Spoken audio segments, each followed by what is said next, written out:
love my HBCU. And boy, I love it, love it. I love it, love it. I love my HBCU. And man, I hope my team they won one. I hope my team they won one. Yeah, man. I hope my team they won one. I hope my team they won one. I tune into the HBCU Sports Lab to see if my team won or lost. If they lost, I'm quiet as a mouse. But if they won, keep tab. I'ma do the dab, yeah. Dr. Cavil, he know what he be talking about. Mike and Charles, they know what they be talking about. They compress the analytic data with the hip hop. If you know them like I know them, they gon' tell you if your team, if they won or lost, and who the ball, So listen to Professor, yes sir, and pay attention, cause he gon' teach a lesson. This is Dr. Cavil's Inside the HBCU Sports Lab. This is the Indy Report, episode 754. I'm Dave, and I have my partner in crime, Jeffrey Johnson. How you doing, sir? Man, I said, let me get on, man. Let me just make sure I have my mask on.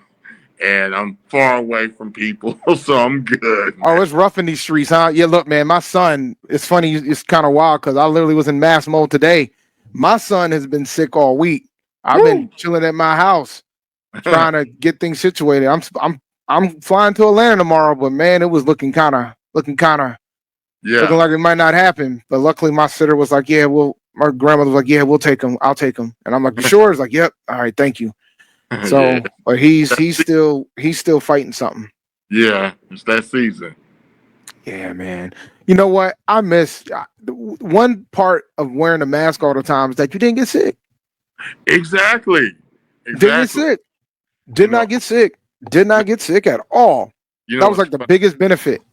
Exactly. You know, what's funny is people, when they see me now, they think it's a political statement. Nah, look, man. I thought about just start wearing it because, like, and the thing is, the wearing of the mask thing wasn't something that just it became more rampant with COVID, but there were some folks that were always wearing a mask out anyway. Yeah, before COVID, and now and after COVID, I completely understand why. Yeah, absolutely. Yeah, I completely understand why. So let me run through the intro. Welcome to episode 754 of Inside the HBCU Sports Lab radio show and podcast, the show that's covering the sporting HBCU diaspora, all things HBCU sports for institutions large and small, from the NAIA to the NCAA. We share insights and information on the HBCU sports culture and the HBCU athletic aesthetics to facilitate the story of HBCUs. Athletic programs and the business of HBCU sports. I am your host, David L. Rhodes, with my co-host, Jeffrey Johnson, and Big Reek. How you doing, sir, Mr. Tariq Wilson? I'm well, just going from my son's basketball game, so yeah, I made it. All right, we are filming from our home studios and sending a signal live to our KCOH 1230 AM studios with the Texas Radio Hall of Famer Ralph Cooper in the beautiful home of Texas Southern University from Houston, Texas. All right. Do you have any interesting news that you want to discuss today, Jeff?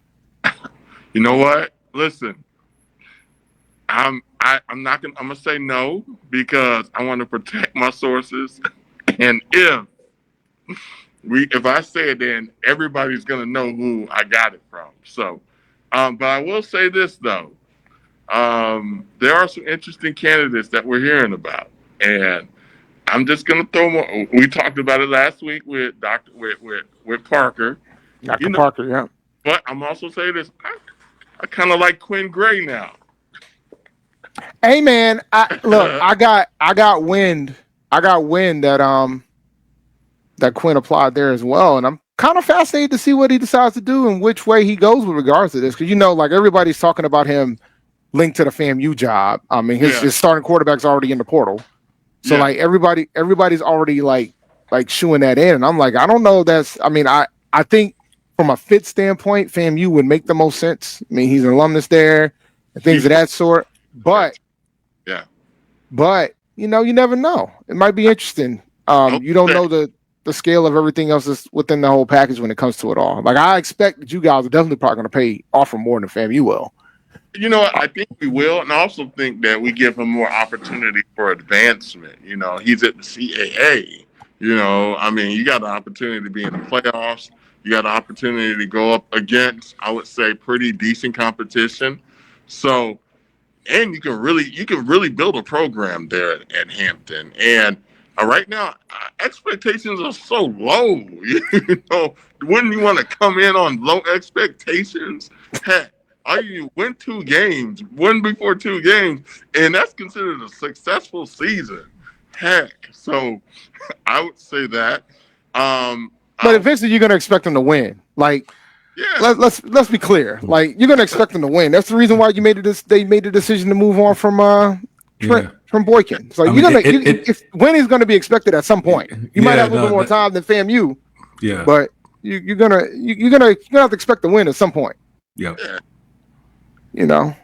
I mean, I would say this. I'd rather be at Hampton because we kicked Blacksit off of campus, and I could see him at Bragg and Dennis Jones on the sideline in orange and green. Nah, but I'm fascinated to see how this unfolds. And then I just got recent news that Morehouse has moved on from their head coach. They needed to. This is why I always say this. I am not a fan of celebrity hires. Stump Mitchell 2.0. Did that count as a celebrity hire? Terrence Mathis. Like, it's funny. I was having a debate with somebody the other week about who is a celebrity hire and who's not, and I was just naming folks. I don't think that goes in the category of celebrity hire. I don't think so it goes into what they call a credibility hire. Like, you're getting the guy, he played in the NFL, so he knows what he's talking about. No, he does not. The man, you played in the league, but you have no experience recruiting. You have no experience coaching. Yeah, you might coach up a couple of players on your team, but you have no experience putting a program together, no administrative experience. So I think a lot of times these HBCUs bring in these credibility hires that backfire. Now it'll be interesting. Like, I'm interested to see what Marshall Falk's going to do at Southern. I'm kind of fascinated with that hire since he's from Louisiana. But he's comparable enough. He's a smart guy. Oh yeah. I kind of put him in that Eddie George category. I know I said Stump Mitchell, but I'm in between Eddie George and Stump Mitchell, wherever that is. So Tariq, what are you thinking about the candidates being mentioned so far regarding the Hampton? I think they're all good candidates. I mean, I do think if you look at who the AD has been going after for like basketball, he's gone after people that have experience playing big games in big leagues. Yeah. And that's what I would prefer to see for football. I don't want a D2 guy learning on the job. I want somebody who can come in and diagnose the CAA quickly and make the adjustments that you need to make at that level. That's what I would prefer. Now, those guys are all great coaches, but there's a curve. I don't care what job it's a step up. It's a curve, and I don't want to sit through that curve. I want somebody who's going to come in and win. I will say this to respond, and we're going to talk about the Celebration Bowl a little bit more after the break. But the two coaches that are currently in the Celebration Bowl that are playing this Saturday, both of them, their previous gig were at Division II programs. You got one that was balling at Benedict. Yeah. Hasn't lost a conference game yet. Now, he ain't won a postseason game, to be fair, but he hasn't lost a conference game yet. And then you have another guy that led Valdosta State to the national title last year before he came to Prairie View. Yeah. And both of them were able to get to the Celebration Bowl in the first year. Yeah. I know, but which leagues are those? I know, but I get it. But my point is, you can get a good coach, and that's why it's funny. It's funny you say that because when Tremaine Jackson got hired for Prairie View, I immediately said they're winning the West. Yeah, I wasn't ready to give him the whole thing because I respected what Jackson State did the previous year. Yeah, but I immediately, as soon as I saw the hire, I said they're winning the West, and everybody thought I was crazy, and I said they're winning the West. They got the best coach. Yeah, and you see what Valdosta State has done since he's been gone. Now they did make it to the playoffs, but they weren't as good. No. And he talked about how there was when he first got there, they were trying to make him do it the way that Valdosta State did it. Yeah. And then he had to change it and do it his way. Yeah. And then that's when the success started showing up. Absolutely. And then it worked out. And I mean, like I said, we'll talk about the game after the break. But I think Tariq, I don't want you to don't be discouraged about the D2 coach because Quinn Gray has had some pretty good success. Yeah, I mean, he did pretty good in the playoffs. Yeah, and I just want to make it clear, it's nothing against them. No. I get it. You know what I'm saying? I get it. You want somebody that has Division I head coaching experience that's been there before because you want to turn this around quickly. You don't want to wait. But I think Dr. Parker, who I think would be like the no-brainer pick from my perspective. Like what? And Quinn, where are some good pickups? Really want to say is we don't want a coach that says throw THO DABALL throw the ball. We don't want that. We've had that for so long. Throw the ball. No, but seriously, we want to coach on the third Nate. Like we talk about this all the time. Third Nate, what are you gonna do? What kind you cannot run it on the third Nate when they know you're gonna pass it. What kind of quarterback are you gonna have? That to me is the biggest difference. What can you do on third Nate? And that's what I care. That's what we care about. Those games are won on those third Nates. And what do you have a tight end a possession tight end that can catch? That to me is the big thing that me and Rick talk about all the time. So yeah, how many times have we've heard this, Jeff? And I think it's just because I don't know, for whatever reason, like after the games, and we may talk to a coach of the opposing team, and they talk about like schematically, like how we were like out schemed, like the schemes were so boring. But I want someone who can out scheme guys. That's it. And it's just like when you have to do it over and over and over again, you get good at it. So that's what I want. And but we rarely looks like if we do get an out schemer, he's only there for a year. Remember Chris Beatty? Oh, he was great. Gone. Man. He was great. Gone. So he was there. But we need to have a guy who can build a pipeline in that category. But we'll see. Yeah. So I have a question for you guys, and we'll go to break. After this question, when do you guys think they are going to make a selection? Ooh, so because now it is now December 10th. Tick tick tick. Yeah, man. Yeah, I would say this. Oh God, I just don't like. I just know that they are feverishly trying to get this thing down, and there are some good candidates, and there's a lot of conversation going. But I don't know. I just can't tell you. I don't know. But we all know who actually wowed everybody and one who did not wow everybody. We do know that. Okay. Can we take a guess? Like I want to guess. I want to know when you think they're going to hire this guy, this next coach of y'all's. I think they're being very deliberate. Yeah. So I think by Christmas, I would expect something by Christmas. Yeah, because that guy could be still coaching now. Yeah, fair enough. Or it could be contract negotiations, and it could be a back and forth type of thing. Yeah, I mean, I guess there is a rush, but this new coach is gonna have to go raid the portal anyway to. Yeah. Well, I think the big thing you're concerned. Well, then again, you probably don't care if you. It depends on how you look at whether or not you want some of your guys to stay, right? And I think that's the rub, right? Because the longer a school takes to decide who their coach is going to be, the more players are going to hit the portal. Yeah. And so that's why you gotta kind of make a move sooner than later. Running backs, everybody else is expendable, to be honest. Yeah. Yeah. I mean, there are a couple guys who we're like, we hope they stay, but they already put their name in the portal. Yeah. So I'm like, you're like, we won't miss you. Yeah, we had 2 wins. We had 2 wins. So A&T's had A&T had a couple players, some pretty good players that's hopping in the portal. Our quarterback of the future hopped into the portal. Hey, you know what though? Can I add an old man take? I hate the portal. Actually, I hate it as a fan. Yeah. I know the guys got to get their money, and have mobility, but as for what it does for the product, I think it stinks. Yeah, most of these kids ain't getting money anyway. Now, most of these kids is going because they can't stand being number 2 or number 3. It's like, here's what it is. Work your way up, son.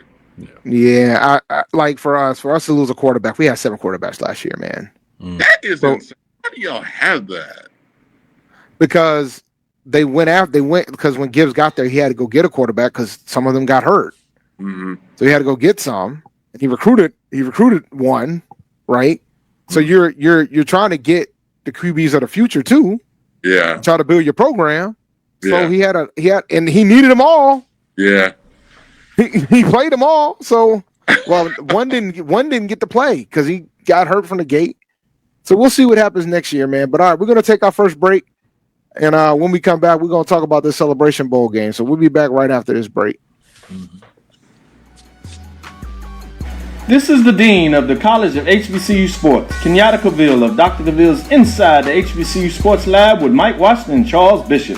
Come mix it up in the lab where the course lecture is in session every Tuesday from 6 o'clock p.m. Central Standard Time on Facebook Live, YouTube Spreaker, or the BCSN app, as we discuss all things about the HBCU sports culture, including exploring the week that was in the sporting HBCU diaspora, as well as the upcoming week of HBCU sports. With me, the Dean, the College of HBCU Sports, on Dr. Cavil's Inside the HBCU Sports Lab with Mike Washington and Charles Bishop. Course lecture dismissed.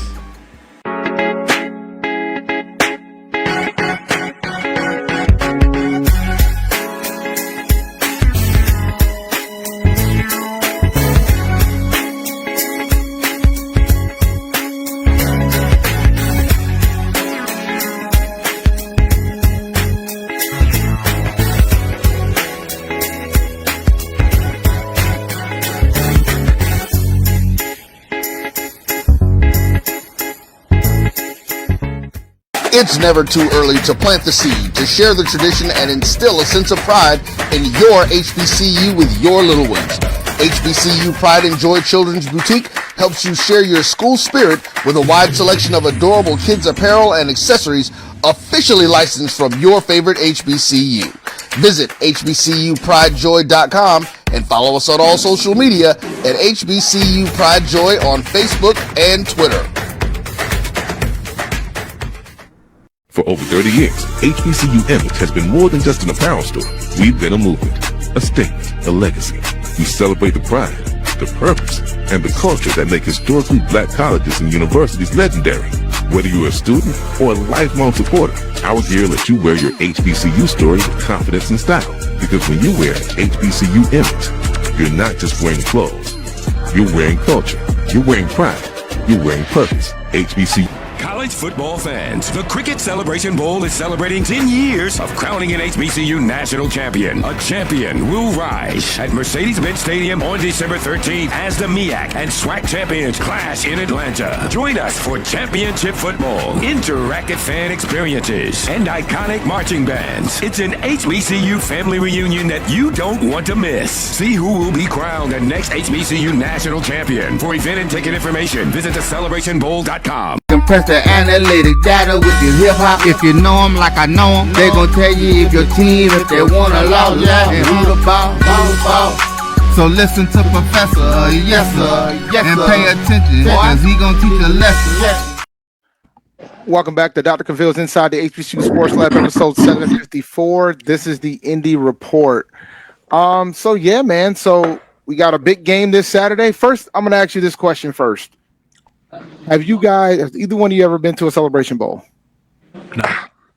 You've never been to a Celebration Bowl? It's right around the street, right around the corner from my parents' home, and I have not gone.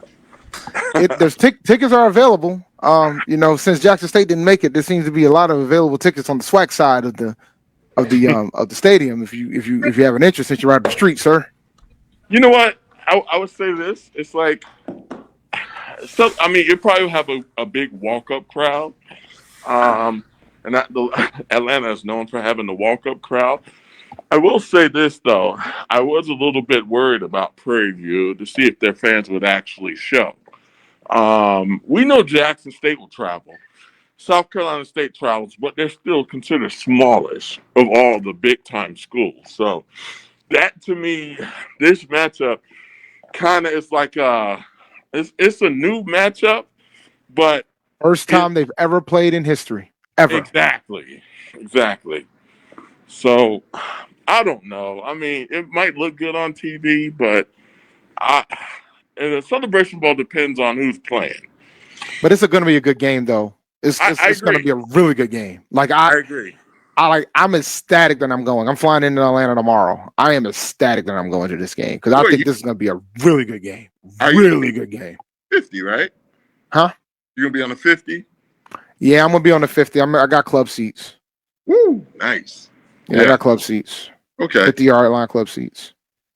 But I do feel that the South Carolina State second year, this is probably, they have the experience will probably go to them. Barry looked really nervous last year. I don't even know. I'm just glad to be here. But I do feel that, they will pretty much have the advantage. But hey, and I'm never going to sell Prairie View short, but I feel like the speed is on with Prairie View. Let me tell you something, man. I watched that SWAC championship last weekend, and the first thing I noticed was, they're hitting over here in Prairie View. Oh, yeah. Yes. They were hitting. Yeah. And then the next thing I noticed was how big their line was. Yeah. I mean, even with new players they had, 70 new that coach brought 70 new players. Yeah. See, and that's a classic example of when coaches do things like that, it puts the pressure on everybody at that point. Yeah. He switched. He got 70 new guys, and he had an outstanding hit rate, and he got those guys all the way to a SWAC championship, the first one they've had since 2009, and the first time they've had 10 wins since the 60s. Now, what's the over/under him remaining in Prairie View? I mean, I'll give it another. If he has the same success as of next year, he's out. I think they're gonna have to figure out a way to take care of him. Yeah, they have to figure it out, and Prairie View should be able to figure it out. Yeah, and they got the facilities. Yeah, they'll figure it out because they're pretty staffed. Like their football program is pretty staffed too, from what I understand, based on what I saw. So there's a pretty staffed football program too. So for him to get 70 folks and be able to, his staff, kudos to his staff for being able to seek through the portal and get 70 new guys to come up in here and get those guys ready to rock. Yeah. And then some guys came from other HBCUs and they didn't know much of them and ended up making it work. So shout out to his staff with regards to that. But when you get into this game, man, it's going to be interesting. You should try to go if you can, Jeff. Yeah. You should try to go. I mean, well, telling you, got a wrestling match Saturday. I would say this, my whole family is going to go. My family goes to every Celebration Bowl game. They didn't go to the Howard and FAMU game. That was too hurt. That was too much for them. Yeah. Howard in there, so they didn't go to that one. They sure rejoiced when FAMU won, though. But I will say this though: did Jackson bring up all of his coaches from Valdosta State? I don't know if all of them came up, but I think he had some. I'm pretty sure a decent chunk of them came with him. Okay. Well, I would say probably a good number. Okay. Well, because that will be a good barometer if we do that. If we do the D2 route, because Maynard did bring, when he came to Hampton, he did bring a lot of his D2 coaches up. Some were good, but a good majority of them. I think Tremaine knows how to. Tremaine has done an outstanding job. So I think it'll be interesting with regards to that. But when we talk about this game, man, they're so similar in so many different ways. When you talk about how they play defense, how both they want to run the ball, like it's gonna be interesting to see. I think the big thing that I'm concerned with regards to South Carolina State is that their quarterback is a statue. Yeah, and that's gonna be problematic with their front that Prairie View has. They got like a 370-pound defensive tackle. Like, but he can't move though. Did he look 370? Yeah, he looks 370, but he can move. He can move. Okay, he can move. Yeah, I saw it. Yeah. He's like, look, if you run a toss, like if you're 5 yards away from him, he ain't gonna catch him. But you run at him, no.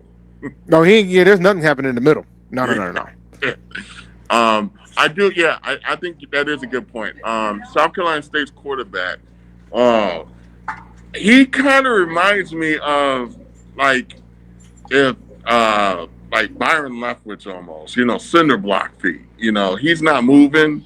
Long delivery, and that is just. It seems like the ball takes too long to get out of his hands. And that to me is a kiss of death, primarily for, I would say, a Prairie View defense that's good at getting to the QB. Top 5 in FCS. Yeah. I mean, but that's in the SWAC, though. Come on. No, I don't look. Listen, here's the thing. They're solid, man. No, here's the thing. That's the first step, right? First you say it's the SWAC, and then you realize that Jackson State was 12th in the country. True. Yeah. And they had the number 2 rushing offense in the country. Yeah. Or not in the SWAC, or at least in the SWAC. Yeah. And they shut. I got to double check the numbers. And they shut him down. They shut Ahmad Miller down, who's now in the portal, by the way. Yeah. Shut him down. Interesting. I will say this though. This is the first SWAC team that I felt that like, wow, they really have, I would say, done something different to change the image of what most MEAC people thought about the SWAC. So, for us, it was always speed, fast wide receivers, fast running backs, up and down, racetrack. But this is the first time we've seen with Jackson where he brought in those big guys up front. And they play more of a power game. But they still do have speed on the edge, though. So, I'm going to let you get in, Tariq. What are your thoughts? I think I watched Prairie View beat Jackson State, and I think it's going to be a great game. I think they're going to beat the heck out of each other, and it's going to be like old school football. Like, one thing, though, is the quarterback play. Whoever can get the better quarterback play is going to help. I mean, that's one that was kind of glaring to me. Like the quarterback, I don't know if it was the defense or quarterbacks, but they were forced into some errors. So I think that's going to happen again. I have another take about this game, and especially as it relates to Hampton. If I'm Hampton's AD, I'm calling Chennis Berry to just have a talk. Have a conversation. Let's talk. Let's just have a coffee. Let's go to Starbucks. Let's just chat for a minute, man. I mean, I wasn't a believer. All that, talk, all that yip yap. Mailman go to work. Yeah, all that. But I'm a believer now, yo. So I'm watching that game like that. I'm like, yo, man, can we get one of them right now? Because he plays well out of conference. His teams do well when they play PWIs. They've been stomping through HBCU football. I think he can use a step up. Come to Hampton. But that's my main take. But it's going to be a great game. They're going to be old school football, man. Y'all should call him. Y'all would be foolish not to be honest. Man. I don't want to see him. Yeah, right. I don't want to see him in the CAA, but, y'all should call him. You wasting away down there in Orangeburg. Why don't you come on up here, man? But here's the irony of it. That job in Orangeburg is his for as long as he wants it. Yeah. You know it, and I know it. That's probably why it's gonna be hard. You're gonna have to give him a grandfather deal for him to leave Orangeburg. I'm serious. Like Orangeburg, South Carolina State is the Pittsburgh Steelers. Yeah. They hire a coach, and he stays there for as long as he wants. I've been to Oliver C. Dawson about 5 times. You're 100% on that. Oh yeah, they're not. It's gonna be a lot of garnet and blue in Atlanta, and it's gonna be unfortunate when they see my blue and gold because I'm definitely putting it on the MEX. Like I'm sitting on the MEX side, I'm definitely gonna have it on. But no, it's the you talk about. I had a thought about the trenches. We talked about how like when A&T was dominating in the Celebration Bowl, the big thing they were talking about was how the MEAC played more physical ball. I think post-COVID that shifted, man. Like when you think about like some of the schools that have been representing in the Celebration Bowl, like Jackson State, FAMU, and now Prairie View. They tend to be more physical out there in them trenches. You know what, though? Than they have been in the past. You know, I chalked that up because I know the minute FAMU went over there, you know, they brought in their big boys over. And then, of course, the Prime brought in his big lineman guys over there, too. So I think the culture shift happened outside of the SWAC into the SWAC, whereas if the SWAC stayed the SWAC, then it will still be the same SWAC. But like you got teams like Alabama State, who's always had outstanding defenses. They're physical, but now they got a quarterback in Andrew Bida who will be back next year, hopefully. Wow. Then you got teams like we see Prairie View. Sam Shade tends to be more of a physical type of team when he was at Miles. He just got to take some time to get his guys in. Yeah. Like it's shifting a little bit, man. But then of course you got the MEAC. The MEAC has 6 teams. They still got the physicality there, but I think the SWAC has elevated it a bit on their end of the spectrum, and it's gotten better. Yeah. But now I would love to see like some like level results, and I always get at them about playing different out of conference opponents just to see where they land, so to speak. Yeah, like I ain't asking to go play teams in the Big Sky, but like play a couple teams that are close to you. I know Prairie View's scheduled to play Tarleton State next season, I believe, and they might end up winning the national championship. Don't do that. Don't do that. I'm just letting you know. But the Prairie View typically isn't afraid to play anybody. It's just like, because me and Reek talk about this all the time when we play other programs in the CAA. Like William and Mary, I was on the sideline with them. The boys were big and lean. Like, and they were uniform in their size, where, we kind of look at what Hampton had and a couple other HBCU programs when they line up against these CAA programs. And they're like a hodgepodge of guys, mix and match. 6'1", 290-pound guard and a 6'8", 390-pound tackle. And it's just like it's not uniform. You just put whoever you want on the line to say block somebody. Whereas I felt like watching the SWAC with Jackson, he brought in, I would say, those same metrics that we saw in the CAA with those players, big but not fat, or overly, just big and lean guys that can move and guys that can get into space. And that is something that we have not seen in the SWAC since forever, honestly. Yep. Yeah, nice. It's gonna be awesome. Yeah. Awesome. Yeah, I'm looking forward to this game, man. I really am. I'm hyped for this game. Because I know it's going to be physical. I think the only concern I have about this game, whether or not this game is going to be good, is how South Carolina State shows up in the first quarter. Because last year they had a very slow start, and then it goes back to that discussion point about the month off. But I'm pretty sure Chinnis is going to have them boys ready this time around, since this is going to be their second rodeo. So I'm thinking that it's going to be more of a good game. But that's going to be the main thing I'm going to be watching going into the first quarter. And this is Prairie View's first time, too. This is the first time. They played in conference championship, but this is the whole nation's watching this game. So, yeah. It's amazing because, remember just for how long they've just been bad. Yeah. Just bad. Like, how long they had like 50 games? 80 straight losses. How? 80 straight losses. And this is a Texas program. Man. Gosh. And then KJ, shout out to KJ Black. Yeah. He was the quarterback when they won the SWAC in 2009. Yeah. So, he works for the Falcons now. So shout out to him. He said he's going to be at the game too. So shout out to him. Shout out to Tremaine Jackson calling a shot on New Year's Day and executing. Yeah. Like when you do something like that and you're seen as braggadocious, and then he executes. And he's got one more game to go to complete the mission.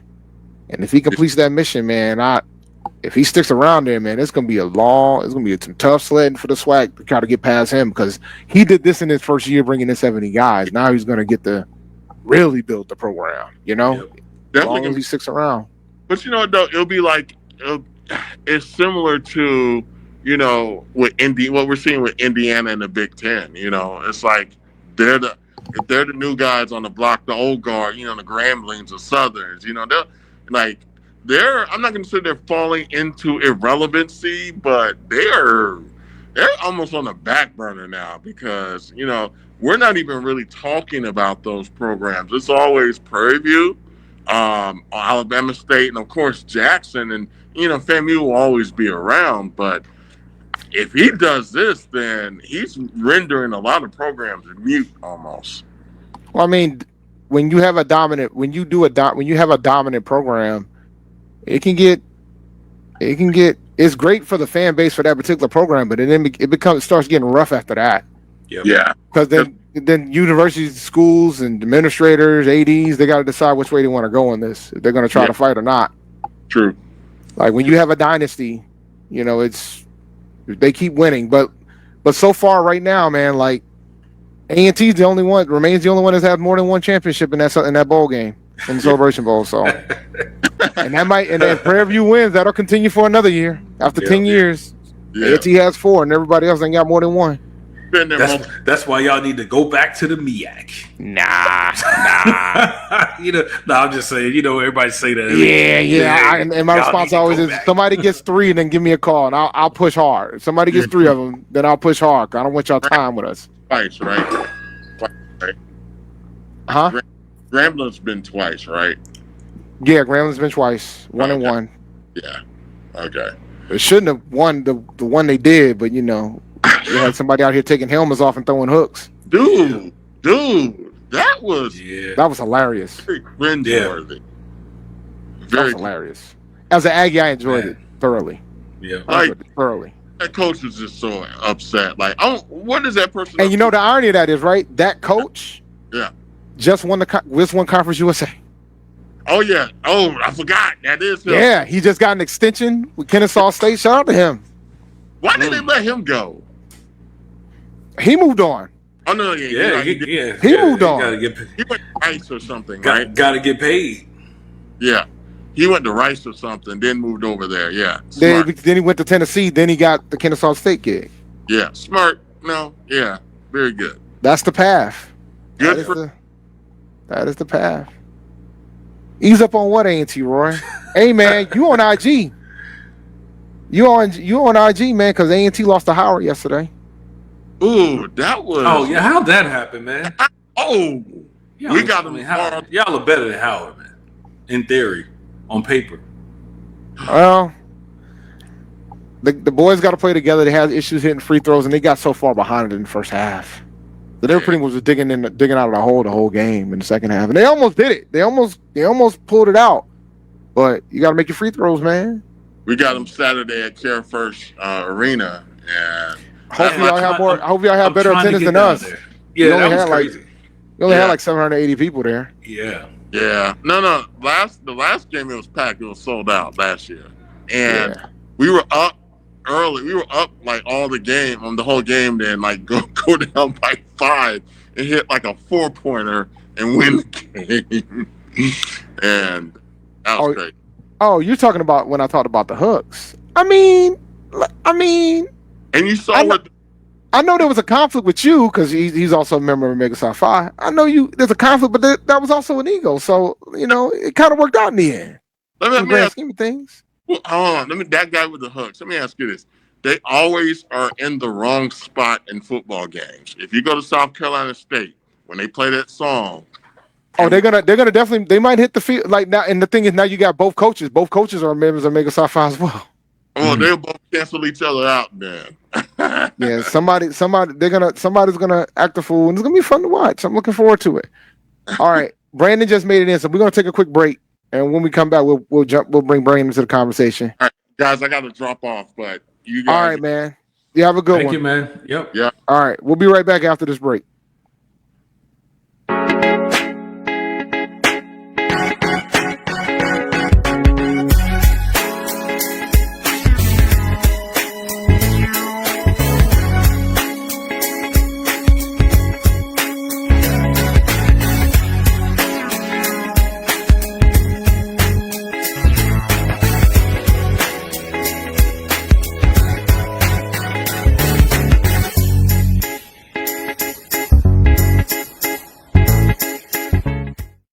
college football fans, the Cricket Celebration Bowl is celebrating 10 years of crowning an HBCU national champion. A champion will rise at Mercedes-Benz Stadium on December 13th as the MEAC and SWAC champions clash in Atlanta. Join us for championship football, interactive fan experiences, and iconic marching bands. It's an HBCU family reunion that you don't want to miss. See who will be crowned the next HBCU national champion. For event and ticket information, visit thecelebrationbowl.com.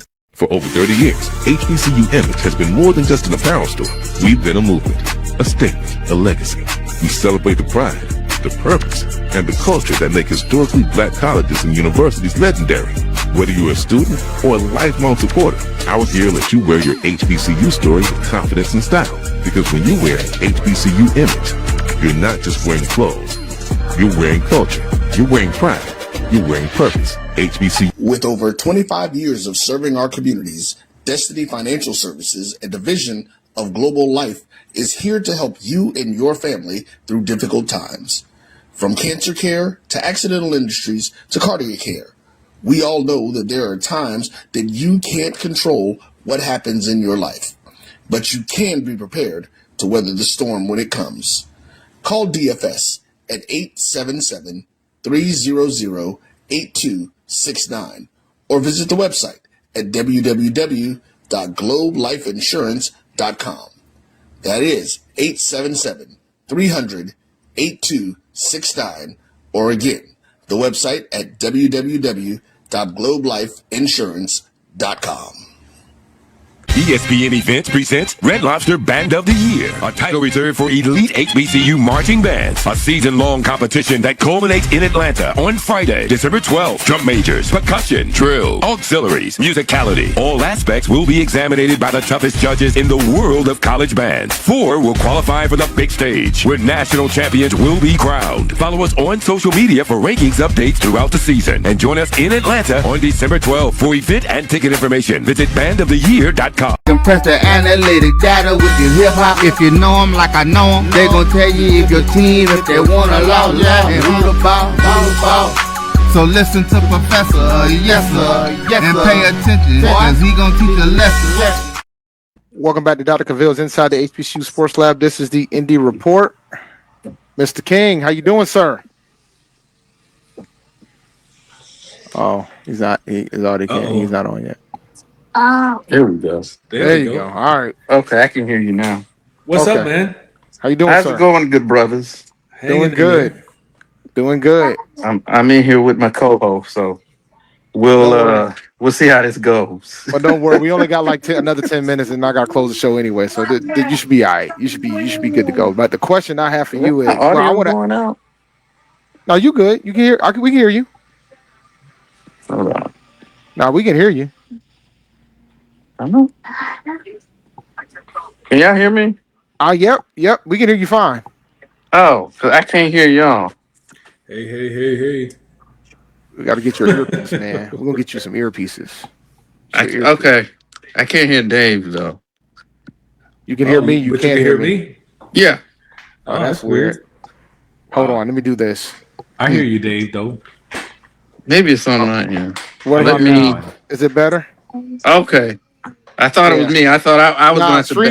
StreamYard can be weird sometimes. Okay. Yeah. We back in business now. All right. So I was going to ask you guys, man, about divisions, because there's been a discussion point about the SWAC potentially going out of divisions, and the irony is Dr. Cavil on yesterday's show showed that if they didn't have divisions this season, the teams that would have been in the SWAC championship would have been Alabama State and Prairie View. So that was fascinating to say the least. Because I guess there was some chirping about going out of divisions. Now we're all in conferences that don't have divisions. So I wanted to, but OVC, you guys play everybody, correct? Or y'all don't play everybody? Not quite everybody. Okay. Excuse me. Why would they do that? Why would the SWAC? What's the advantage to not having division? Well, the thought was that there was a concern prior to what happened on Saturday that the SWAC championship games have been pretty much blowouts over the past couple of years. So the question was whether or not the two best teams were actually going to play each other. And so that's what it boiled down to. Now this year, you had Jackson versus Prairie View, and it ended up being a really good game, a 2-point win for Prairie View. So then, but they're still going to have that discussion point of whether or not it makes sense to get rid of the division. Would they keep the championship game? Yes, the top two teams will play, just like they do in the SAIC. The top two teams will play because they don't have divisions either. But I think the big concern is like you're gonna have the scheduling balancing challenge, right? Like in the CAA, you have that. Like some schools got tougher schedules than others. Yep. So I mean, you're gonna have to deal with that aspect of it all. But in the CAA, it's not as bad because if you got two teams that are tied for first, odds are both of them, one of them will be crowned the champion, but both of them will likely both make the playoffs. Whereas, if you got a 3-way tie, you're gonna go through all these tiebreakers. That's what ended up happening because you had with the scenario you had 3 teams that were 7-1 in conference, and the tiebreakers got down to like points of point differential. With a couple of teams, I think it was Valley and another team, I believe, against common opponents, and that's how Alabama State got the nod, right? Over Jackson for the final spot. Yeah, I guess I do like the division format because it does add intrigue. You know what I'm saying? SWAC East, SWAC West. So I think that's cool. They will miss some intrigue with that, getting rid of that format. Okay. Yeah. Well,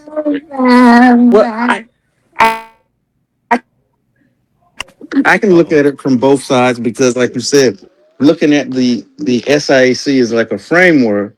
When you don't have divisions, it places a premium literally on every conference game, and you can't have more than 1 or 2, really no more than 2, and you're on the outside looking in. But the other could be from having divisions, you could potentially keep more teams engaged in the championship picture, or because of the divisions, you can it gives you a little bit more of a margin for error because of that aspect of having divisions. It's not just essentially sometimes a 2-team race, but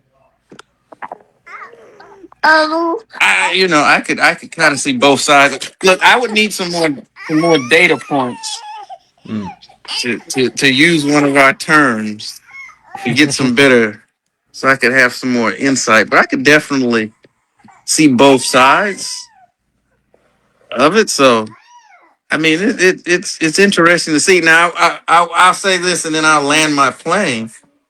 The conference race in the SIC was a good one. So if you're looking at it from that standpoint, that's a pretty good example to follow. I think you have the better odds of getting the 2 best teams if you do without divisions. Get out of here. And that's what you want your championship to be. You want the 2 best teams to play each other. You do. So I know a lot of folks don't necessarily agree, and it is true that you don't necessarily get the 2 best teams all the time without divisions, but you don't. A lot of times you don't get the 2 best teams with them. Yeah. I mean, you don't folks who know, I cover the NFL, and the team that I cover is in the worst division in football. I don't think it's a debate. I think the NFC South is the worst division in football, and they're going to end up getting the winner of that division is going to end up getting a home game. Fair or not, they're going to get a home game. So it all depends how you look at it. I mean, at one point we won a division with a losing record, and we won our playoff game from the NFL. But so it's all perspective. Look, okay, I'll say this because I'm a NASCAR fan, or at least I was. Not to the extent that I once was, and they've made a lot of changes with the playoffs and everything, and adding the chase because of it. Really stems back to 1992, where four drivers went into the last race with the chance to win the championship, And because of that, and people still talk about it years later, they made these changes. But the only thing is the reason why you talk about 1992 because it was special and it doesn't happen like that. So, and I say that with in regards to making wholesale changes to your conference alignment in the landscape of your league because you have a good conference championship game or you don't necessarily don't necessarily make changes off the strength of one or two games trying to chase that mythical game because the reason why you talk about those classic games is because they're not they don't happen all the time, and if they happen all the time they lose that specialness to a certain degree. So Yeah, I'd stick with the division format. I like it, and it gives you something to win, right? You can win the East or the West. Yeah. More participation trophies. The irony of it all is that part of the reason why A&T made a decision to make the jump to the CAA was because they were supposed to do divisions. It has never happened. Wow. Like I think they're doing pods, right? So we got pod. I don't know what they're gonna do next year because we got two more teams leaving the conference next year. We're gaining one, but we're losing two. So I don't know what they're gonna do next year with regards to that. But like that was one of the selling points. That was one of the selling points our AD said about to reduce the travel costs because we're going to have divisions. Now, granted, we play Elon and Campbell every year, but outside of that, I mean, we've had to go to Maine, Rhode Island. Probably got to go, but if I don't want to wish this on. Most likely, we're probably going to be in New Hampshire next year. Albany, probably Albany. Or Albany, which I'll probably take the ride for that one. If we go to Albany or New Hampshire, I'll take the ride. New Hampshire's closer. I hope it's New Hampshire. New Hampshire's like 3 hours. I can manage that.